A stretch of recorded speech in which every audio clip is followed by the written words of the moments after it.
इस व्यवस्था ने हमारे साथ क्या किया ये तो छोड़ो, अपनी माँ बहन बेटी को न्याय नहीं दिया, हिस्सा नहीं दिया, तो वो व्यवस्था कैसे हो सकती थी। अंधविश्वासों पे चलने वाला समाज कभी भी राजनीतिक शासक नहीं हो सकता।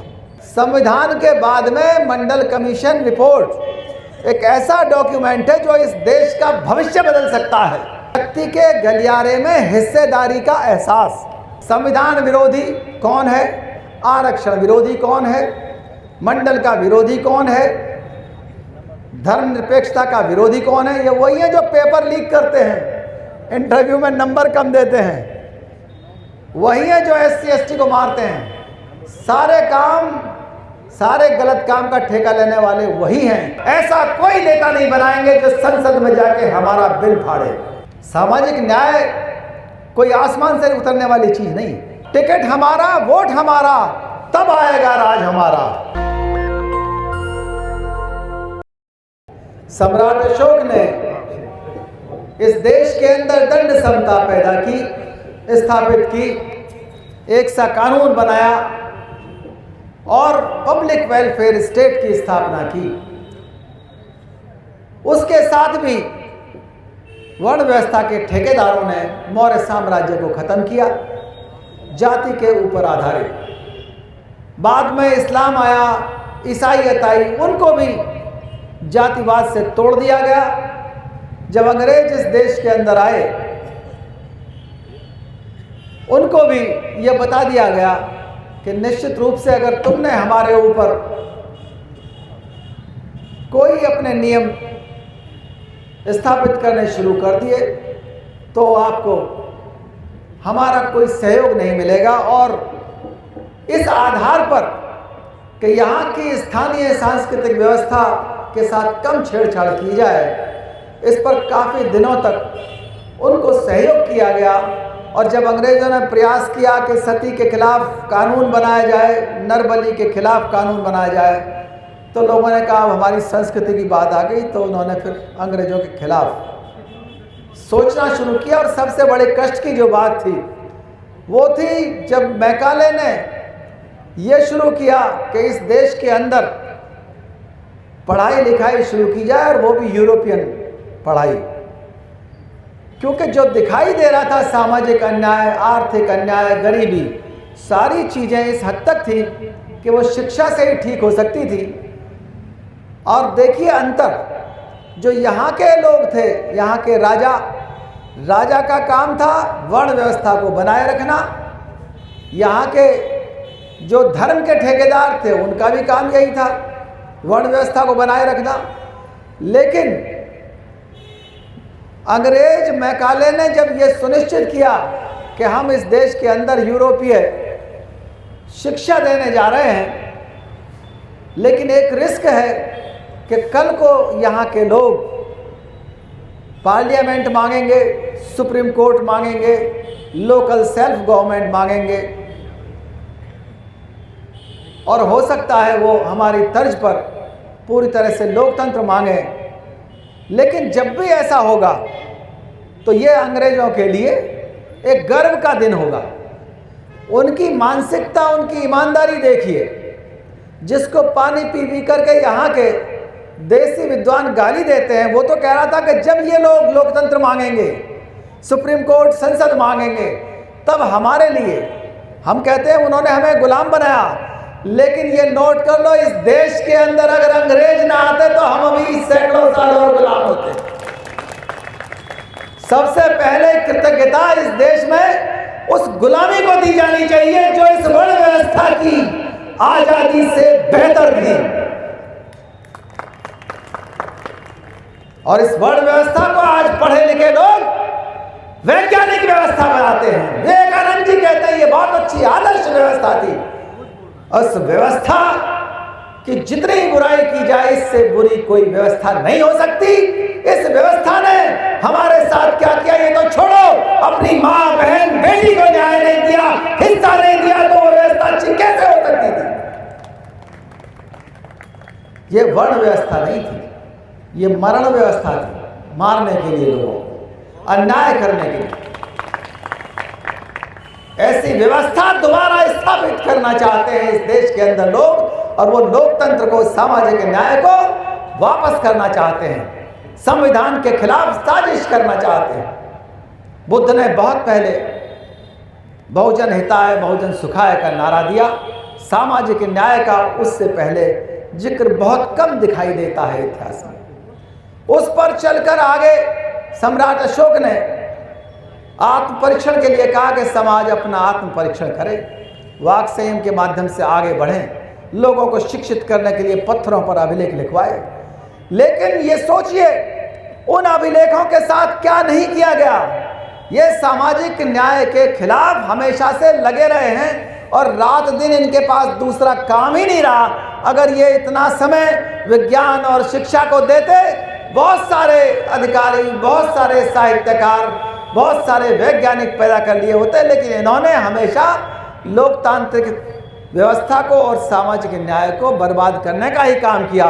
जब देख लिया कि बुद्ध की यहाँ पर चारों तरफ पॉपुलैरिटी बढ़ गई, बुद्ध के मंदिरों पर कब्जा किया गया, बुद्धिज्म में घुस गए, उसके टुकड़े किए गए, अशोक के स्तंभ और जो पूरे पत्थरों पर लिखे हुए थे उनको तोड़ा गया, और यहाँ तक कि जिन अभिलेखों पर अशोक का नाम लिखा हुआ था उन पर तो विशेषकर ऐसे अभिलेख मिलते ही नहीं इंडिया में। एक दो अभिलेख मिले, वही बहुत बाद में। इस देश में अंग्रेज आए, अलेक्जेंडर कनिंघम आया, जेम्स प्रिंसेप आया, और उन्होंने खोजा कि ये ब्राह्मी लिपि और ये खरोष्टी लिपि जो है, इनको पढ़ा जेम्स प्रिंसेप ने।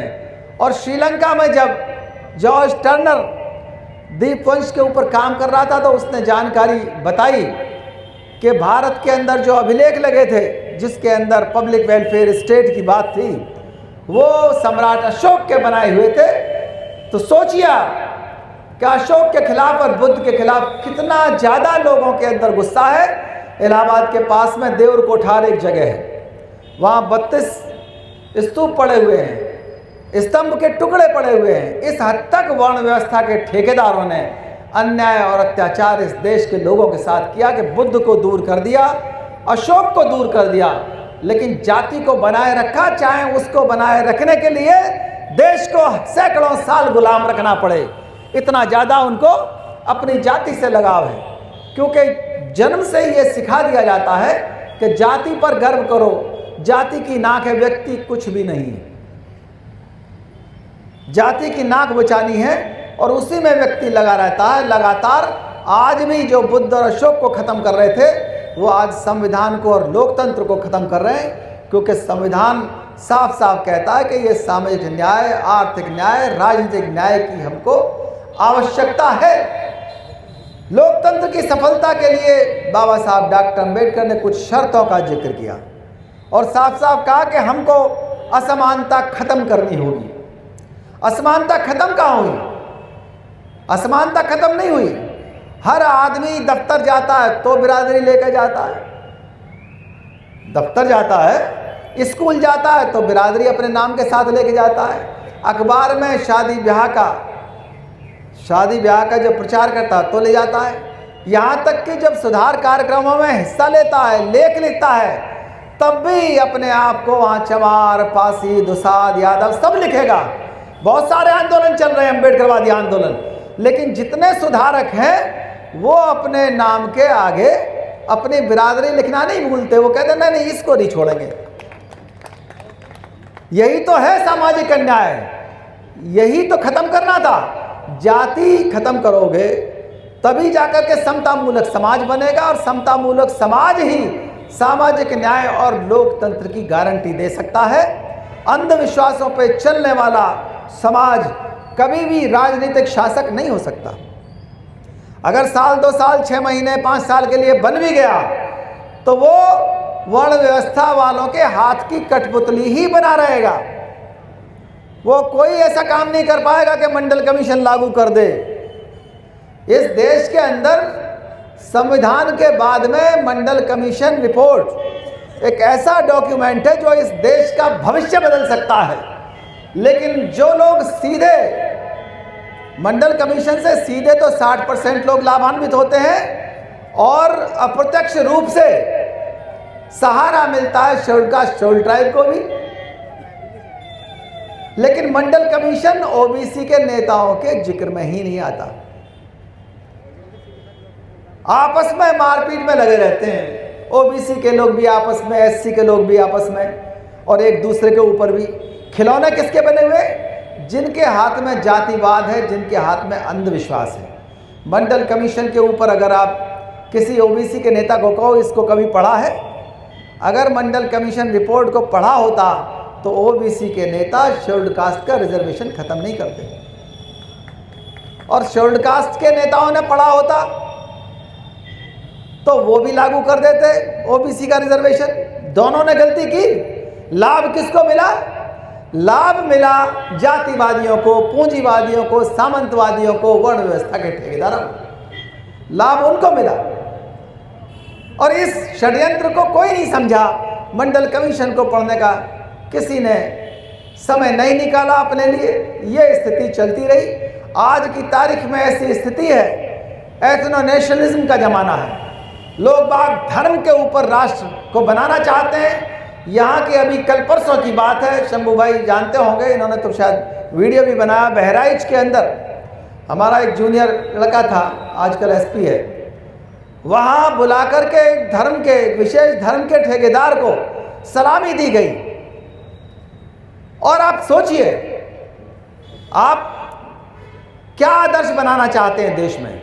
कल को दूसरे धर्मों के लोग भी एसपीडीएम बनेंगे, तो क्या हर धर्म के लोगों को वहाँ सलामी दी जाएगी?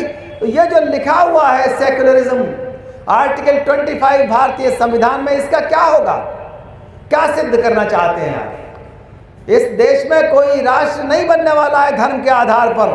डॉक्टर अंबेडकर का संविधान इतना कमजोर नहीं है। हमारे अंदर जो आग है, जो हमारे अंदर ऊर्जा है, वो इतनी कमजोर नहीं है कि सेक्युलरिज्म हो या संविधान के ऊपर, जो संविधान के ऊपर आंख उठाएगा, उंगली उठाएगा, वो बच नहीं पाएगा।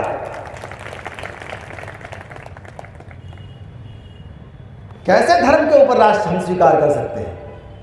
लेकिन इसके लिए आप सबको ये ध्यान देना होगा, रोज किस तरफ भारत जा रहा है, क्या खबरें जा रही हैं, धर्म के ऊपर कौन कौन सी चीजें आ रही हैं। और जो लोग ये समझते हैं कि हमको लाभ होने वाला है, महिलाओं को भी कुछ लाभ नहीं होने वाला। हर घर में महिलाएं इस देश की, महिलाओं को तो इस आंदोलन का अगुवा बनना चाहिए। क्या महिलाएं सती होने के लिए तैयार हैं? क्या जौहर करने के लिए तैयार हैं? क्या महिलाएं बाल विवाह करने के लिए तैयार हैं? यही तो होगा जब धर्म के ऊपर राष्ट्र बनेगा। तो अभी राकेश जी पूछ रहे थे किताब का नाम, इस देश में न्याय के खिलाफ किस हद तक सोच बनी हुई है। 1927 में कैथरीन मेयो ने किताब लिखी थी, मदर इंडिया। उसमें लिखा था कि बंगाल में 3 लाख से ऊपर विधवाएं मर जाती हैं, जो बाल विधवाएं हैं उनके हस्बैंड मर जाते हैं। और जब उसको मदर इंडिया किताब में लिखा गया तो यहाँ तक कि जिनको राष्ट्रपिता कहा गया उन्होंने भी विरोध किया, जो सामंत थे उन्होंने भी विरोध किया, जो ठेकेदार थे धर्म के उन्होंने भी विरोध किया। और उन्होंने कहा हमारी संस्कृति का विरोध मत करिए। तुम्हारी संस्कृति अगर ये है कि तुम अपनी बच्चियों को मारोगे, 5-5 साल की बच्चियों को डुबो डुबो के मारोगे, तो वो संस्कृति तो खत्म होनी चाहिए ना। ऐसी संस्कृति के खिलाफ तो इन महिलाओं को आवाज़ उठानी चाहिए। पुरुषों को भले ही पीछे रहने दो, क्या बच्चियों को 5-5 साल की मारोगे? ये सारी चीज़ें उन शास्त्रों में लिखी हुई हैं। हम किसी शास्त्र का नाम लेकर उसका महत्व नहीं बढ़ाना चाहते, लेकिन अगर धर्म के ऊपर राष्ट्र बनता है तो सामाजिक न्याय फिर दूर की बात हो जाएगी। सामाजिक अन्याय ही उनका मुख्य हथियार है। उसी पर वो आपको कमज़ोर करते हैं, उसी के ऊपर वो राज करते हैं। पूरी तरह से इस चीज़ को ख़त्म करना होगा। और अब आपको तैयार होना होगा। हमने लोकतंत्र क्यों अपनाया था? हमने लोकतंत्र इसलिए अपनाया था कि आम आदमी को मुफ्त और एक समान शिक्षा मिले, आम आदमी को मुफ्त इलाज मिले, बेहतर इलाज मिले, आम आदमी को मुफ्त न्याय मिले, आम आदमी को मुफ्त सुरक्षा मिले। सबका हाल ये है, सुरक्षा के लिए एफआईआर लिखाने को दर दर भटकता है आदमी, वकीलों को मोटी मोटी फीस दे करके न्यायालय जाता है। अस्पताल में एक आदमी किडनी बेच करके दूसरे का लिवर बचाता है। ये स्थिति लोकतंत्र में नहीं होनी चाहिए। अगर ऐसी स्थिति है तो फिर तो राजतंत्र और अधिनायक तंत्र ही अच्छा था। इससे ज़्यादा सुखी तो अशोक और अकबर के ज़माने में रहे होंगे। लेकिन जब लोकतंत्र अपना लिया है तो इन मांगों को आपको आगे रखना होगा, तब जा कर के ठीक होगा। लेकिन अब आप समय किसको देते हैं, आपको रुचि क्या लगती है? हमारे यहाँ भीड़ कम है, लेकिन उन बाबाओं के खेमे के अंदर आप भीड़ देखिए। अभी हालांकि काफ़ी हमारे पूर्व वक्ता बता गए थे, लेकिन वो बाबा जो रात दिन वर्ण व्यवस्था को बेहतर बनाने में लगे हुए हैं, उन्हें मालूम है कि इस देश के अंदर 90% लोग जो भी पढ़ लिख गए हैं वो हमारे साथ नहीं है, फिर भी उन अनपढ़ों को ऐसी कहानियां सुना करके ताली बजवाते हैं। एक बाबा ने सुनाया कि जानते हो 15 अगस्त को हमारा देश आज़ाद क्यों हुआ था? भीड़ कहती है हमें नहीं पता। वो बताते हैं एक अगस्त मुनि थे और उन्होंने चिड़िया के अंडे बचाने के लिए पूरे समुद्र का पानी सोख लिया था, और जब उनको मालूम पड़ा कि अब तो 15 अगस्त आने वाले हैं तो वो भाग गए डर के मारे। तो इस बात पे बड़ी ताली बजी। अब वो ताली बजाने वाले कहाँ वोट देंगे, कहाँ वोट देंगे बताइए? उनको समझा सकता है कोई? अब दूसरे बाबा जी जो है वो कहते हैं, उनसे पूछते हैं एक पत्रकार महिला, आपने कहाँ कहाँ की यात्रा की है? बोले हम कई ग्रहों पर हो आए हैं। बोले कौन से ग्रह पे? एक ग्रह था सूरज पे गए हम पहले, फिर सूरज से दूसरे ग्रह पे गए और फिर कई बार घूम के आए वहाँ आराम से। और बड़ा गंभीरता से सुनने वाला भी इंटरव्यू ले रहा था बहुत, और उसको लाखों, उसके मिलियंस में जाते हैं ऐसे बाबाओं के, और हम लोगों की स्पीच लाखों क्या मुश्किल से हजारों तक सीमित रहती है। तो जब जागरूकता को आप पसंद ही नहीं करेंगे तो निश्चित रूप से नुकसान किसका होगा? नुकसान उसका होगा जो हिस्सा वंचित समाज है, बहुजन समाज है। क्योंकि हमने अपने समाज को इकट्ठा करना बंद किया। जब तक कि उन बाबाओं की काट में हमारे पढ़े लिखे लोग जा जा करके अपने गांव, अपने ननिहाल, अपने ससुराल, अपने मामा फूफा सब के यहाँ जा कर के बताएंगे नहीं अपनी वोट की कीमत क्या है, पंचशील की कीमत क्या है, समता मूलक समाज की कीमत क्या है, तब तक ये बाबा सामाजिक न्याय की स्थापना नहीं होने देंगे। साक्षात्कार किए जाते हैं, हर पेपर तो लीक हो जाता है। ये लीक क्यों होता है? क्योंकि सामाजिक न्याय नहीं चाहते। वो चाहते हैं कि चंद लोग जो पहले से काबिज हैं उन्हीं के बच्चे इंटरव्यू में 6 नंबर ले आए, उन्हीं के बच्चे सिपाही, लेखपाल से लेकर के डीजी तक ऊपर तक बने। तो वो साक्षात्कार का विरोध क्यों नहीं होता? हम लोग 20 साल से विरोध कर रहे हैं और उसमें कई स्टेट्स में हम लोग सफल भी हुए। अगर हमारा समाज विरोध करने वाला और सही बात की समर्थन करने वाला समाज नहीं है तो नेता कितने भी पैदा कर लो, सामाजिक न्याय की सुरक्षा नहीं हो सकती। इसीलिए बाबा साहब ने कहा था कि हमको असमानता खत्म करने के साथ साथ अपोजिशन को मजबूत करना है। हमको बहुसंख्यक की टिरैनी यानी कि उसकी दादागिरी नहीं होने देनी। हमको कानून में और प्रशासन में अपना प्रतिनिधित्व बनाए रखना है। इस देश के अंदर नैतिक व्यवस्था नहीं है, लेकिन नैतिक व्यवस्था लागू करनी है। जनता में चेतना होनी चाहिए। ये कंडीशंस बाबा साहब डॉक्टर अम्बेडकर ने की। वरना हर चीज़ हमारे यहाँ है, जुडिशरी है, सब चीज़ है, लेकिन जुडिशरी में जा कौन रहे? ऐसे लोग जा रहे हैं जो सामाजिक न्याय की स्थापना नहीं चाहते।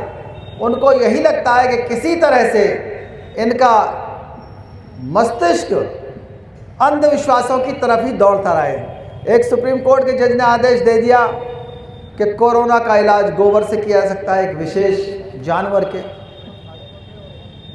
कोरोना का इलाज क्या कैंसर का भी हो जाएगा? कई नेताओं ने भी दिया ऐसा।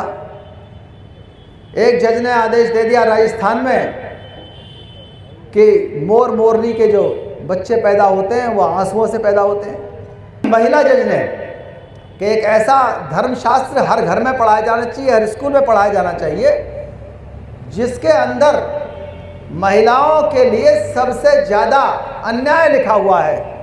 और महिलाओं के ऊपर आज भी 448,000 अत्याचार जो सामाजिक अन्याय है आज भी एक साल में होते हैं, यानी कि 5 लाख के आसपास। इतने ज़्यादा, हर घंटे 51 अत्याचार महिलाओं के साथ। उस किताब को हर स्कूल में पढ़ाया जाए तो लोगों को चिंता ही नहीं है। 2014 से अब तक लगभग 89,441 स्कूल बंद हो चुके हैं पूरे देश में, और उसका परिणाम ये निकला है कि ओबीसी की जो वेल्थ थी, ओबीसी की वेल्थ 2014 से अब तक आधी रह गई है। एससी के पास तो है ही नहीं, तो आधी क्या होगी, लेकिन ओबीसी के पास जो ज़मीन जायदाद थी वो 2014 से अब आधी रह गई है। इसका विचार कौन करेगा? हमारे नेताओं को चिंता नहीं है। हमारे बीच से जो अधिकारी गए उनको भी पे बैक टू सोसाइटी की चिंता नहीं है। उनको चिंता इतनी है कि थोड़ा अच्छी पोस्टिंग मिल जाए, अच्छा खाने पीने को मिल जाए, अच्छे शहर में रहने को मिल जाए, बच्चे अच्छे पढ़ जाएं। यहाँ तक अगर आप पहुँचेंगे तो आप अम्बेडकरवादी नहीं हैं। डॉक्टर अम्बेडकर ने साफ साफ कहा, ये जो आरक्षण आपको दिया गया है, ये आरक्षण इसलिए नहीं है कि आप नौकरी करेंगे, सिर्फ ये इस शर्त पर दिया गया है। मंडल कमीशन में बहुत अच्छी लाइन है जो उसमें पूरा अम्बेडकरवाद उतारा गया है। शक्ति के गलियारे में हिस्सेदारी का एहसास, ये शक्ति का गलियारा है। यहाँ डीएम, एसपी, जज, मंत्री सब बैठे हुए हैं, और आम जनता को ये लगना चाहिए कि आरक्षण के बाद ये लोग जो यहाँ पहुँचे हैं, चाहे थाना तहसील कोई भी हो, ये हमारे भाई भतीजे हैं और ये हमारी बात सुनेंगे, और हमें कोई झिझक नहीं होगी इनसे बात करने में। ये हमें दुत्कार के भगाएंगे नहीं, हमारी बात सुनेंगे और हमारा हल निकालेंगे। ये इसलिए ये आरक्षण का दर्शन है मंडल कमीशन के अंदर, लेकिन इसको पढ़ने की जहमत हमारे लोग नहीं उठाते। आज तक ओबीसी के नेताओं ने ध्यान ही नहीं दिया कि क्रीमी लेयर का कंसेप्ट आया क्यों था। क्रीमी लेयर का कंसेप्ट आज का नहीं है, 1970 का है, जब शेड्यूल कास्ट के इनकम टैक्स पेयर्स के खिलाफ बात उठने लगी, और यहाँ तक कि 78 में तो यूपी की असेंबली में ये बात आ गई थी। एक बहराइच के विधायक थे रविन्द्रनाथ तिवारी, उन्होंने बात खड़ी की कि शेड्यूल कास्ट के जो लोग अधिकारी कर्मचारी हो गए हैं, जो इनकम टैक्स पेयर हैं, एमएलए एमपी है, उनके बच्चों को रिजर्वेशन नहीं मिलना चाहिए। खैर वो हम लोगों ने स्टूडेंट लाइफ में बहुत विरोध किया, वो वहाँ बैठ गया। लेकिन इंदिरा साहनी केस के अंदर ओबीसी के ऊपर ये लागू कर दिया, और पूरे देश के बहुत कम ओबीसी के नेता इसके ऊपर ना तो चर्चा की है कभी, ना मांग की, और कभी संसद में या विधानसभाओं के अंदर इसका जिक्र भी नहीं किए। क्रीमी लेयर कंसेप्ट ने, जिसको हम 85% का दावा भरते हैं, वो ओबीसी जिसकी जनसंख्या 50-60% से ऊपर है, वो ओबीसी 2 हिस्सों में बट गया। जो क्रीमी लेयर था उसका क्षत्रियकरण कर दिया गया, उसको कहा तुम तो क्षत्रिय हो गए, वो बहुजन समाज से अलग। और जो लोग बचे रह गए उनको पता नहीं था कैसे आईएएस आईपीएस बनेंगे, कैसे एमएलए एमपी बनेंगे, तो कहाँ आपका बहुजन आंदोलन वहीं के वहीं बेकार हो गया। इस क्रीमी लेयर ने बहुजन आंदोलन को तोड़ दिया इंदिरा साहनी केस के बाद, और उन लोगों को लगातार लोकतंत्र को खत्म करने का मौका मिल गया जो धर्म के ऊपर लगातार राष्ट्र को लेकर चलना चाहते हैं। ये क्रीमी लेयर की देन है जो आज आप यहाँ बैठे हुए हैं। दूसरा, शेड्यूल कास्ट के साथ रिजर्वेशन इन प्रमोशन तो चल रहा था, उन्होंने कॉन्सिक्वेंशियल सीनियरिटी दे करके एक विरोध खड़ा कर दिया एससी, एसटी, ओबीसी और माइनॉरिटी के अंदर। अगर वो ओबीसी के साथ भी होता तो उतना विरोध नहीं होता, क्योंकि कोई भी कानून तब चल पाता है जब वो 50% से ऊपर लोगों को लाभान्वित करता हो। माइनॉरिटीज़ की हिस्सेदारी के बारे में किसी को चिंता ही नहीं है।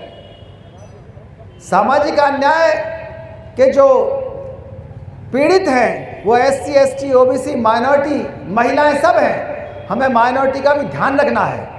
और आज मैनिफेस्टो पॉलिटिक्स शुरू हो गई है। मैनिफेस्टो पॉलिटिक्स का मतलब है कि हम अपने नेताओं से पूछें कि तुम हमारे लिए क्या कर रहे हो, जरा अपना मैनिफेस्टो दिखाओ। उस मैनिफेस्टो के अंदर अगर SC ST OBC माइनॉरिटी की महिलाओं की हिस्सेदारी नहीं है तो वो नेता, वो पार्टी हमारा कभी लाभ नहीं कर सकती, वो हमारा सिर्फ सौदा करेगी। कई पार्टियों ने ये प्रयास किया कि हमारे लिए तो संविधान ही मैनिफेस्टो है। मैं ये स्पष्ट करना चाहता हूँ कि संविधान मैनिफेस्टो नहीं होता, उसको मानना ना मानना किसी की बकौती नहीं है, किसी की ख्वाहिश नहीं है, चॉइस नहीं है। संविधान तो मानना ही पड़ेगा, नहीं मानोगे तो डंडा चलेगा, पुलिस आएगी, पुलिस नहीं करेगी तो मिलिट्री कंट्रोल करेगी, लेकिन संविधान मानना पड़ेगा। मैनिफेस्टो वो दस्तावेज है जो आप बदलाव लेकर आना चाहते हैं, जो कानून के रूप में सरकार के पास अभी नहीं है, और आप उसको सरकार में आने के बाद लागू करेंगे, विपक्ष में रहते हुए उस पर आप दबाव बनाएंगे।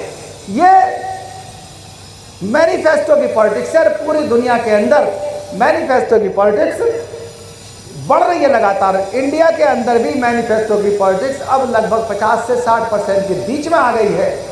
तो हमारा वोटर जिस दिन ये चालाक हो जाएगा और जान जाएगा कि हर पार्टी का मैनिफेस्टो देखेंगे हम, पिछली बार मैनिफेस्टो कितना लागू किया, इस बार मैनिफेस्टो क्या देंगे, उसके बाद हम शुरू करेंगे। और ये पार्टियों ने आपको मूर्ख बना करके अपना टिकट बेचना भी शुरू किया, अपना टिकट पैर छूने वालों को भी देना शुरू किया। हुआ क्या, जो लोग आपके ना थे, ना हैं, ना होंगे, उनको टिकट दे करके मंत्री बना करके आपको कुछ नहीं मिलने वाला। सही कह रहा हूं? जो ना थे, ना हैं, ना होंगे। संविधान विरोधी कौन है, आरक्षण विरोधी कौन है, मंडल का विरोधी कौन है, धर्मनिरपेक्षता का विरोधी कौन है? ये वही है जो पेपर लीक करते हैं, इंटरव्यू में नंबर कम देते हैं, वही है जो SC ST को मारते हैं। सारे काम, सारे गलत काम का ठेका लेने वाले वही हैं। इसीलिए हम लोग इस बात पर लगे हुए हैं कि अपने प्रत्याशियों को पहचानो। हम किसी पार्टी का प्रचार नहीं कर रहे, पॉलिटिक्स अपनी जगह है, लेकिन हम वोटर को इतना जागरूक करना चाहते हैं कि वो अगर मैं इलेक्शन में खड़ा हूं तो मुझसे पूछें कि तुम दोगे क्या मुझे, मेरी कौम को, मेरे व्यवसाय को, मेरे माँ बहन बेटी को क्या दोगे तुम। इतना मजबूत हम वोटर को बनाना चाहते हैं। जिस दिन इतना मजबूत हो जाएगा उस दिन कोई नेता आपका मूर्ख नहीं बना पाएगा, कोई नेता मूर्ख नहीं बना पाएगा अगर वोटर जागरूक हो गया तो। इसीलिए हम लोग, मैं बात लंबी नहीं कहूँगा, और भी जगह जाना है, हमारा वोटर एक शपथ लेकर के चले कि हमको प्रत्याशी देखना है, पार्टियां नहीं देखनी है। पार्टी का मैनिफेस्टो देखना है और प्रत्याशी देखना है, और प्रत्याशियों में तुलना करो। आपको सबसे अच्छा प्रत्याशी ना मिले, सबसे कम खराब प्रत्याशी मिलेगा, उसी को वोट दीजिए, वो चाहे किसी पार्टी का हो। सबसे कम खराब तो मिलेगा ना। लेकिन ये कसम खानी होगी कि हम संविधान विरोधी को, आरक्षण विरोधी को, धर्मनिरपेक्षता विरोधी को, मंडल रिपोर्ट के विरोधी को न दिलवाएंगे, कोई समर्थन नहीं देंगे। हम अपना वोट और टिकट उसी को दिलवाएंगे जो हमारी हिस्सेदारी आधारित मैनिफेस्टो बनाएगा, उसके लिए लड़ेगा। ऐसा कोई नेता नहीं बनाएंगे जो संसद में जाके हमारा बिल फाड़े, विधानसभाओं में जाके चुप रहे। इतने सारे नेता हमारे बीच से गए हैं हमारा वोट लेकर के, और सिर्फ चुप रह करके चले जाते हैं। जो अधिकारी बने हैं चीफ सेक्रेटरी और DGP होकर के, हमारा एक कौड़ी का काम नहीं करते। कोई सामाजिक न्याय तो तब होगा जब नेता और अधिकारी हमारा काम करें, हमारी पीड़ा सुने, हमारे साथ अन्याय को कम करें। सामाजिक न्याय कोई आसमान से उतरने वाली चीज नहीं। हमको जो अब तक नारा चल रहा था, वोट हमारा राज तुम्हारा नहीं चलेगा, उसमें परिवर्तन करना पड़ेगा। हमको परिवर्तन यह करना पड़ेगा, टिकट हमारा, वोट हमारा, तब आएगा राज हमारा। जरा सब बोल के दिखाओ। अब मैं बोलूंगा टिकट हमारा, वोट हमारा, आप बोलिएगा तब आएगा राज हमारा। टिकट हमारा, वोट हमारा, टिकट हमारा, वोट हमारा। बस बहुजन का टिकट और वोट बहुजन के भीतर रहे तो 10 और 15% वाला तो वहीं का वहीं रहेगा। सरकार बने, चाहे सरकार ये कार्यालय बने, चाहे ट्रांसफर पोस्टिंग हो, हर चीज में सामाजिक न्याय को कोई नुकसान नहीं हो सकता। आर्थिक न्याय को कोई नुकसान नहीं होता और जो आपका राजनीतिक अधिकार है उस पर भी कोई नुकसान नहीं होगा। बहुत से आयोग बैठे हैं, काका कालेलकर कमीशन आया, कभी दूसरे मंडल कमीशन के बारे में मैंने आपको बताया, सचर कमेटी रिपोर्ट आई, कई मुंगेरी लाल कमीशन आया बिहार में। हमारे पास तो जो हमारे आइकॉन्स हैं, कर्पूरी ठाकुर जैसे आइकॉन है। कर्पूरी ठाकुर ने 26% रिजर्वेशन कितना पहले दिया, जब सोच नहीं सकते थे। मान्यवर काशीराम जी ने पूरे देश की राजनीति बदल दी। लोग राजनीति के लिए अब बड़े बड़े राजकुमार गांव-गांव घूम रहे हैं, लेकिन फ़ायदा तभी होगा जब आप उनकी तुलना करना सीखो, और तुलना पार्टियों की नहीं, प्रत्याशियों की करना सीखो। निश्चित रूप से न लोकतंत्र को खतरा होगा, न सामाजिक न्याय को। बाबा साहब डॉक्टर अंबेडकर का सपना साकार होगा, महामानव बुद्ध का सपना साकार होगा, ललई सिंह यादव का सपना साकार होगा, ज्योतिबा फुले का साकार होगा। बहुत बहुत धन्यवाद। जय हिंद, जय भारत। दस्तक की आपसे गुजारिश है कि अगर इसको बचाना चाहते हैं तो नेशनल दस्तक को सब्सक्राइब करने के लिए रेड कलर के सब्सक्राइब बटन को दबाएं, फिर बेल आइकन की घंटी दबाएं। नेशनल दस्तक को बचाने के लिए बहुत जरूरी है कि हर खबर को शेयर करें, लाइक करें, कमेंट जरूर करें।